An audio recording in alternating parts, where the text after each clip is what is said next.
Meu nome é missionária Cristina. Eu faço parte do Ministério Batista Provisão Ide, Marchar e Apacentar. Se encontra no Paulo Camilo em PTB. Mas a minha caminhada era já bem antiga. Eu aceitei Jesus em 2001, né, na Igreja Assembleia de Deus, lá no Novo Riacho. E em seguida me mudei para Betim. Passei a congregar na Igreja Metodista Renovada, Torre Forte, no Laranjeiras. E mudei para o Betim Industrial e nasceu uma célula na minha casa. E foram indo 1, 2, 3, de repente era 40, 60. E foi alugado uma loja. Eu fiquei lá por um período. E depois eu fui para um outro ministério também, Mundial Salvando Vidas. E lá no primeiro dia que eu estava, o esposo da irmã Andrina estava ministrando lá. E ele falou para mim assim: irmã, Deus te trouxe para este lugar, mas você não vai permanecer aqui. Você vai ficar aqui, observar tudo o que está acontecendo. Deus coloca antes de você duas sacolas, uma com fundo aberto e uma com fundo fechado. O que for de bom, você vai guardar nesta sacola de fundo fechado. E o que não for para a sua edificação, você vai colocar no embornal aberto. E eu guardei essa palavra no meu coração. Passei por mais um ministério chamado Igreja Rocha Viva. E depois o Senhor colocou o ministério nas minhas mãos, onde eu fui vice-presidente da primeira Igreja Batista Apostólica Zurizadai. E hoje eu estou no meu ministério próprio, lá no Paulo Camilo. Para a honra e glória do Senhor Jesus. E eu entendo que na nossa vida nós temos fase, nós temos passagens. E o Senhor em cada uma vai nos moldando, nos edificando. Para mim estar aqui hoje, ministrando a palavra do Senhor, não foi de ontem para hoje. Foi coisas que veio desde o ventre da minha mãe. Assim como também era a sua vida. O Senhor te chamou no ventre da tua mãe. E quando você entender o chamado que o Eterno tem para você, você vai começar a crescer dentro da palavra dele. Eu tenho sempre ido aos lugares e falado do amor de Deus para conosco. Pelo que ele fez, o grande feito que ele fez por mim e por você. E muitas das vezes nós dentro da casa do Senhor não damos a tal importância, que é a vida eterna. O Senhor, ele nos deu um propósito: ide, anunciai as boas novas. E as boas novas chegou até a tua vida, chegou até a minha vida. E o que eu tenho feito com ela? Nessa noite o Senhor colocou uma palavra no meu coração, que ela também representa fases. Fases que tem na minha vida, fases que tem na sua vida, no nosso ministério. Mas tudo é para edificação. No momento em que você chega à estatura de varão perfeito, você começa a dar frutos. Você começa a multiplicar na presença do Senhor. E não pense que isso é para honra e glória sua, nem minha. Mas tudo é para honra e glória dele. Amém? Aleluia. Convido você a abrir a palavra do Senhor no livro de Ezequiel, capítulo 47. Vocês estão em alguma campanha, irmão? 7 no meio do Amém. Glória a Deus. Aleluia. Livro de Ezequiel 47.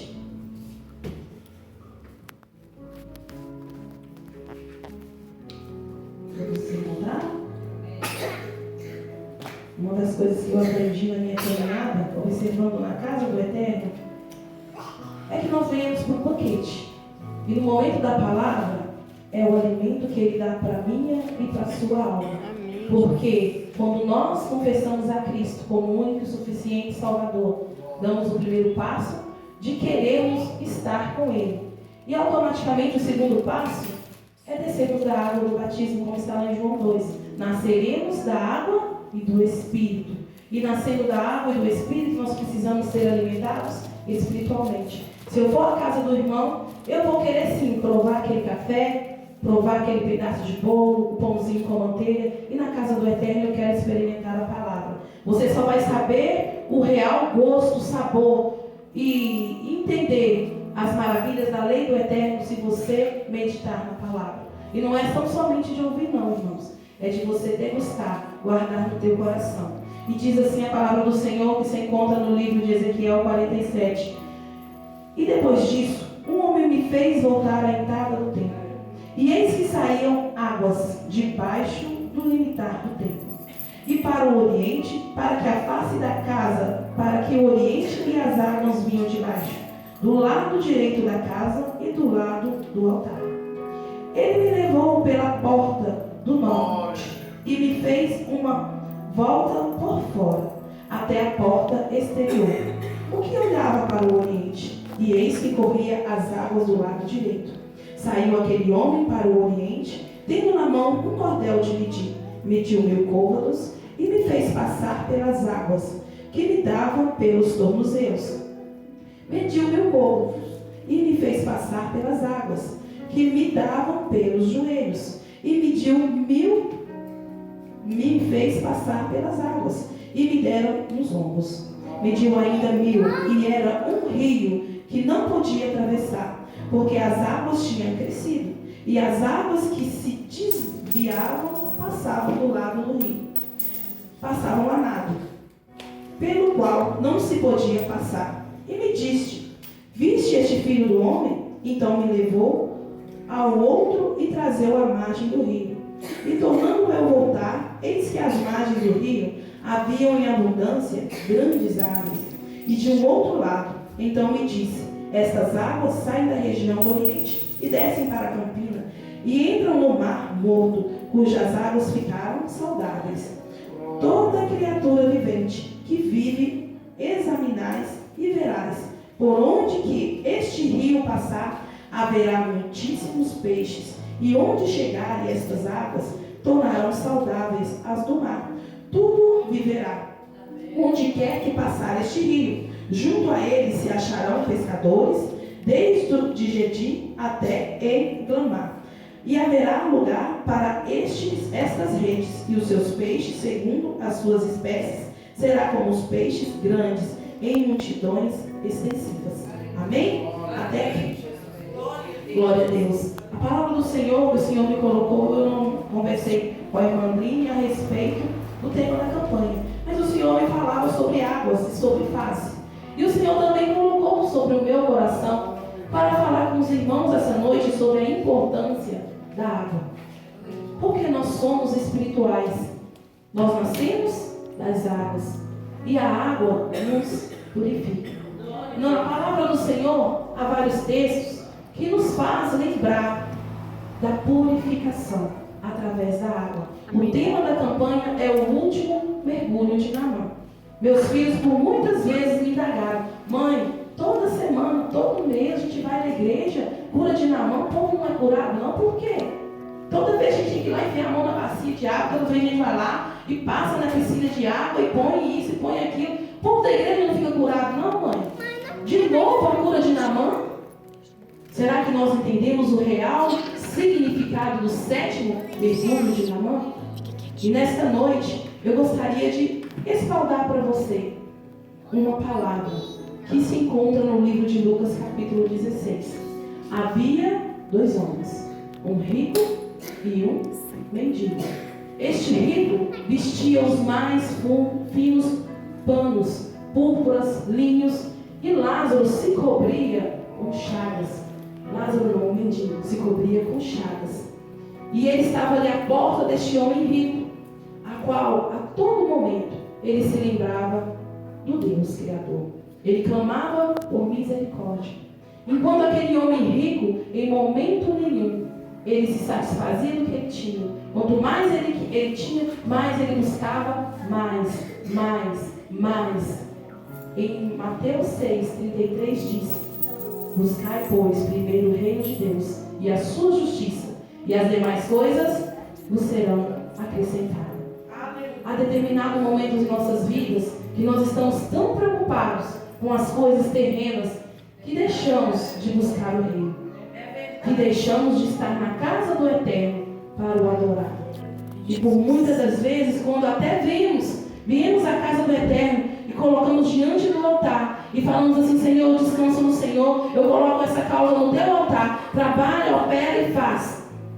E daqui a pouco você já está lá: Senhor, você não vai fazer não? Senhor, eu quero assim, Senhor, eu quero assado. Senhor, faz isso, faz aquilo. Como Deus vai operar se você não descansou?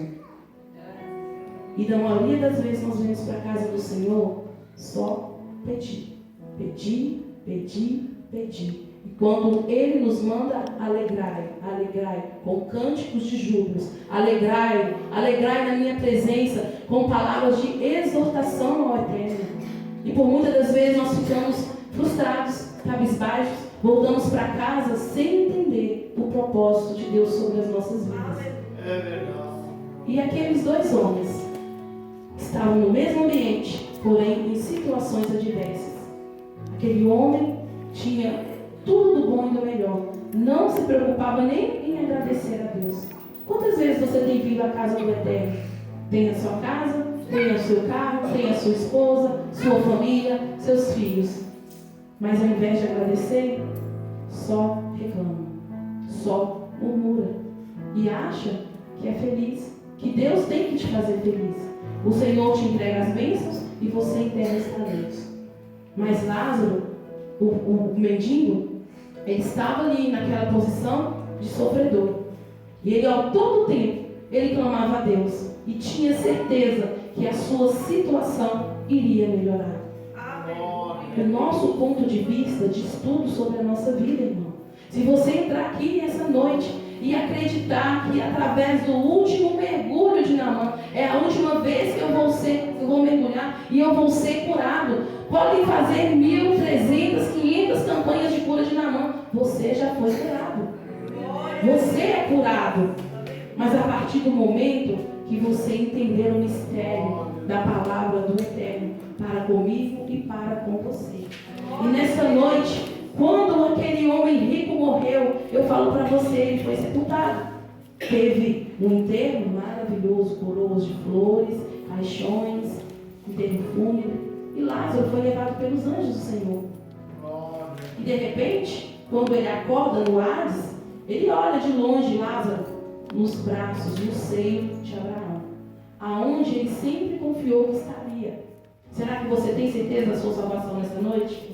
Será que você tem certeza que se o Senhor te chamar, você vai fechar os olhos aqui e abraçar ele do outro lado? Eu tenho essa real certeza e firme convicção. Ainda que muitos podem dizer que não, eu sei o Deus a qual eu creio e porque eu estou na terra. E se você não tem essa certeza, mude a sua visão. Mude a sua visão urgente, os seus pensamentos. Porque em Jeremias 29 diz assim: eu aqui sei que pensamentos tenho sobre vós, pensamentos de paz e não de mal, para buscar o fim que desejais. E aquele homem que estava lá, de repente, viu Lázaro abraçado com Abraão. Quem está na escuridão consegue ver quem está na claridade. Mas quem está na claridade enxerga quem está na escuridão? E foi isso que aconteceu. E ele se atormentou a ponto de desejar aquilo que nós temos. Pai Abraão, permita que Lázaro molhe a ponta do dedo e refresque a ponta da minha língua, porque eu tenho sede. O que foi louvado aqui? Fluirão do nosso interior rios de água viva. Do altar fluirá rios de águas vivas. De você fluirá rios de água viva. Se você verdadeiramente acreditar, você nascerá da água e do Espírito. E o fogo não tem poder sobre a água. Mas isso tudo nós temos que compreender. As maravilhas da lei do Eterno. Será que nós temos? Será que nós temos compreendido? Será que nós temos vivido a palavra do Senhor? E naquele momento, aquele homem estava ali em tormento. E ele pediu a água. E o pai Abraão disse para ele que ele não podia passar para lá e nem Lázaro para cá. E ele automaticamente se lembrou do seu chamado. O chamado que Deus disse quando ele me chamou e disse: chamou você. Ide, anunciar as boas novas. Mas ele estava tão preocupado com o seu bem-estar, ele estava tão preocupado com as suas regalias, que esqueceu de evangelizar a sua família, os seus irmãos. E de repente ele lembrou: eu tenho um chamado missionário, eu tenho um chamado evangelista. Pai Abraão, deixa eu voltar lá e falar para os meus irmãos. tudo que eu estou passando para que eles não venham para esse lugar de tormento? E o pai Abraão disse: não pode quem morreu passar para lá e nem de lá para cá. Aí ele fala assim: mas deixa eu ir lá, porque eu não quero que eles venham para cá. E de repente o pai Abraão fala assim: lá tem a irmã Andrina, que eles ouçam, tem o pastor Rafael, que eles ouçam, tem a missionária Silene, que eles ouçam. Se não estão ouvindo, vão ouvir alguém que voltou dos mortos? Se chegar alguém da sua família que faleceu diante de você nesse momento, o que você vai fazer? Todo mundo corre, ninguém fica presente. Então, irmão, o momento de você evangelizar a sua casa é agora. O momento de você matar a sede daqueles que estão ao seu redor é agora. Porque depois desta vida, você não pode mais voltar atrás. O tempo é hoje, o momento é chegado e é agora. E se você sente no seu coração o desejo de fazer algo na casa do Senhor, não se limite. Não se limite, porque o tempo é breve. Por uma manhã ele estava comendo e na outra já estava no inferno, ansiando por água. Algo que você tem de sobra. E que se você crer, de você fluirá rios para você saciar. Glória a Deus. No livro de João, capítulo 2, capítulo 4, tem a palavra da mulher samaritana, que chegou até Jesus, né, e falou com ele: se você soubesse quem eu sou, não me pediria água. Sou eu samaritana e você judeu. E ali Jesus começa um diálogo com ela. E ela começa a se alimentar da água, que é a palavra. Ela ouve, ela entende, ela guarda no seu coração águas vivas. E o Senhor disse para ela: se eu te der de beber da água da vida, nunca mais você sentirá sede. Amém. E ali ela viu que verdadeiramente estava diante de um profeta. E o que ela fez? O que aquele homem rico não fez? Chegou até Samaria, aos samaritanos que eram inimigos dos judeus, e disse assim: ali há um judeu, e ele é profeta, e ele disse tudo da minha vida, e isso, e despertou a curiosidade. E ela começou a falar daquilo que ela recebeu. Ela começou a fluir rios de águas vivas do seu interior. E de repente, olha o povo convertido. Por que será que eu não consigo ganhar o meu irmão? Por que será que eu não consigo ganhar o meu filho para Jesus? Por que será? Será que de mim está fluindo rios de águas vivas? Será que do meu interior está emanando água? Por que será, igreja? Às vezes a gente imagina que tudo está difícil, como a irmã Andrina louvou aqui. Tudo está difícil, adore o Senhor. Mesmo no sacrifício, dá Ele louvor. É tempo de adorar, é tempo de engrandecer. Não é mais tempo de nós murmurarmos, porque o Senhor, Ele requer de nós a adoração. E por muitas das vezes, nós estamos deixando de adorar e somente murmuramos. Quando o irmão disse aqui sobre Paulo e Silas na prisão, vocês acham que eles não estavam fazendo isso? O Senhor, por muitas das vezes, nos coloca em situações a qual é de adversidade e nós não entendemos, até questionamos. Tem até um louvor que diz assim: Paulo, nós estamos presos por causa de uma libertação. E eles começam a adorar. Mas vocês sabem, muitas das vezes, o que me chama a atenção nesta ministração, muitas pessoas se apegam. Paulo e Silas louvou, adorou, as cadeias caíram e eles ficaram livres. Mas no meu coração, eu tenho chamado o desejo missionário. Sabe o que mais me chama a atenção nessa mensagem, a qual o irmão leu aqui? A família do carcereiro. Viraram cristãos, se converteram. Tudo tem um propósito. Tudo na vida de um cristão há um propósito. Se você está passando por uma luta, por uma dificuldade, uma cadeia, você pode começar a adorar. Comece a engrandecer o nome do Senhor, que aí você vai entender o mistério. O mistério naquela noite, quando Paulo e Silas estavam na prisão, não foi tão somente adoração, porque eles adoravam em todo o tempo. Mas o foco desta mensagem, em Atos 16, é a família do carcereiro. Se você prestar atenção naquilo que o Senhor faz, com um pequeno fruto, com uma pequena semente, se o grão de trigo for colocado entre a terra e ele não morrer, ele não vai dar fruto nenhum. Mas se ele morrer, ele vai virar um pé de trigo. E quantas sementinhas não tem ali numa galha de trigo? Mas também, igreja, nós temos que olhar os frutos da desobediência. Foi falado aqui sobre a obediência e desobediência. Se nós somos desobedientes, suponhamos que o nosso pecado é um grão de trigo. Quantas espigas não tem num pé de trigo? E quantas sementes não vai numa espiga? Nós temos que ser mais vigilantes. Nós temos que estar mais complementados na presença e na visão do Eterno, para que nós venhamos estar em plenitude com Ele. E quando a palavra do Senhor me ensina a falar com vocês, a compartilhar sobre a essência da adoração, sobre a essência de engrandecer o nome do Senhor e ser grato pelas coisas que Ele fez, nós vamos sempre frutificar. Nós vamos sempre dar bons frutos na presença dEle. E a palavra do Senhor aqui, na palavra de Ezequiel, capítulo 37, aonde o Senhor colocou no meu coração para ministrar.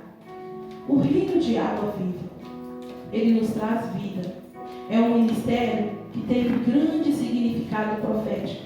No milênio vindouro, fluirão rios de águas do santuário para o deserto da terra. E tudo viverá aonde ele passar. Por onde este rio passar, vai ter vida. E nós? Quantas almas você ganhou para Jesus? Começando lá na sua casa. Nós temos que guardar, igreja, no nosso coração, que se nós somos servos, através da nossa postura, através da nossa conduta, nós vamos ganhar almas para Cristo. Eu até disse para uma menina de 12 anos, ela tem mais ciência da palavra do que eu. Tão grande é o talento que Deus tem sobre a vida dela, o dom da palavra. E ela fala assim: missionária, eu passo por um momento de luta, tribulação, que eu como demais, eu estou tão gorda, estou me sentindo infeliz, eu me sinto mal, porque eu me sinto gorda. Aí eu fui orar por ela e falei assim: filha, Deus já te deu o ministério da palavra. Começa a anunciar a palavra. Esse desejo que você tem de comer, essa ansiedade, são porque as almas a qual o Senhor já te confiou estão com fome da palavra. E o Senhor já determinou as almas a qual Ele vai colocar sobre você. Você já leu lá em Ezequiel 38, que fala sobre o atalaia, o 39, se não me engano? O Senhor, Ele confia almas a mim e a você. E se eu e você não fizer o propósito de Deus diante dessas vidas, quando chegar no dia do juízo, o Senhor vai requerer esse sangue de mim e de você. E se você não advertir, o Senhor vai cobrar de você. Se você não alimentá-la, o Senhor vai cobrar o sangue dela de você. Mas se você advertir, se você ensinar, e ela não quiser te dar ouvido, o Senhor não vai requerer de você. É necessário que nós cumprimos o ID do Senhor. Glória a Deus, Jesus. Às vezes você acha assim: só estou vindo eu. Faça o convite. Mas antes de fazer o convite, ore. Engrandeça o nome do Senhor. Alegre a Ele. Faça um jejum. Fala assim: hoje eu vou convidar o meu primo para ir no culto. Aí de manhã você já começa: eu vou fazer uma consagração para que não caia por terra. Para que se volver se dá caia por terra. Aí quando você for agradecer, você já fala assim: eu estou te agradecendo porque o meu primo vai. Eu vou convidá-lo e a palavra dele vai ser sim. E aquilo que o Senhor tem dado para mim, eu quero para ele. Por muitas das vezes nós somos cristãos, erramos, porque só queremos para nós. Glória a Deus. Nós queremos as bênçãos só para nós. Sendo que a palavra do Senhor diz lá em Deuteronômio 28. Se você ouvir e obedecer a voz do Senhor teu Deus, bendito será os frutos do teu ventre, a tua família e a tua parentela. E as bênçãos do Senhor te alcançarão. Serão o seu celeiro e tudo que há em você. Por que o meu irmão não pode compartilhar daquilo que eu tenho?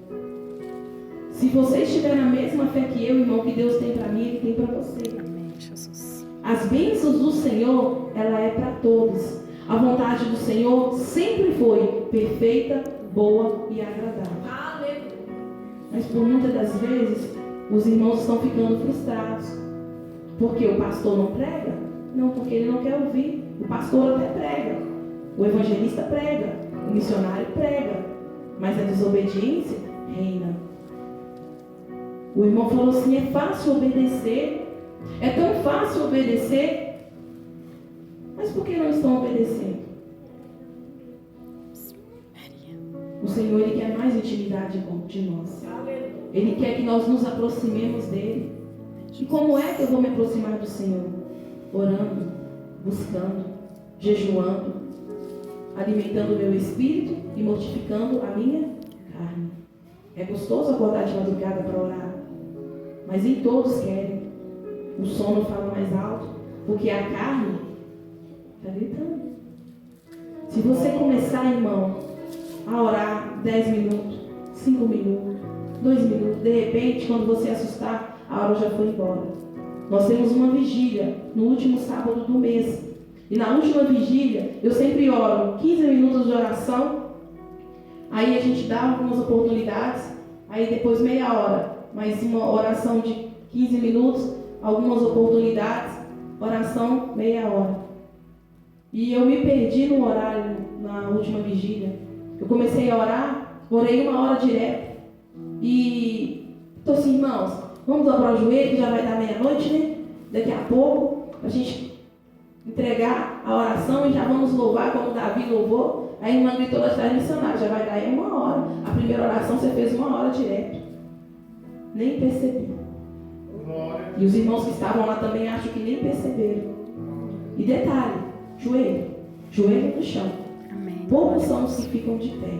Quando nós entramos no sobrenatural de Deus, quando nós alimentamos o nosso espírito, igreja, com certeza você não vai sentir cansaço, você não vai sentir peso, porque o seu espírito vai estar forte.